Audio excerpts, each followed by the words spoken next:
आने देते थे, और उसको आपने कह दिया जी कि 10 लोगों का खाना दे दे। मुझे बड़ी खुशी हुई जी इमरान खान की शक्ल देख, उस डाकू की शक्ल देख के खुशी हुई जो पाकिस्तान का 190 मिलियन पाउंड 70 अरब रुपया डाका मार गया, उसको मिलने पर खुशी हुई।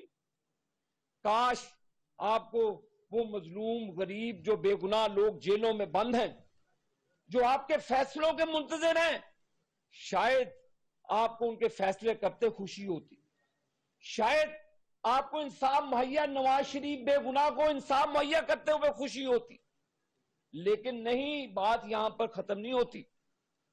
वो चोर को आपने मर्सिडीज फराहम की कि आपने बहुत अच्छा काम किया, 190 जो मिलियन पाउंड खा लिए, 70 अरब रुपया जो पाकिस्तान का था वो एनसीए गवर्नमेंट ऑफ जो है यूके, उन्होंने पाकिस्तान को दिए।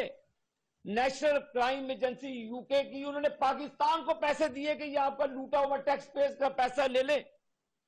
किसकी इजाजत से इमरान न्याजी ने वो उस वक्त टाइकून जो मलिक रियाज, उसको किसकी मां पे पैसे दिए?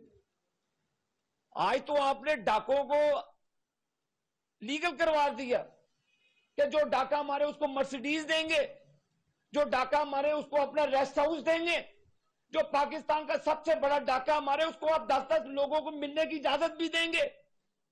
ये कैसा इंसाफ है माय लॉर्ड, कैसा इंसाफ है?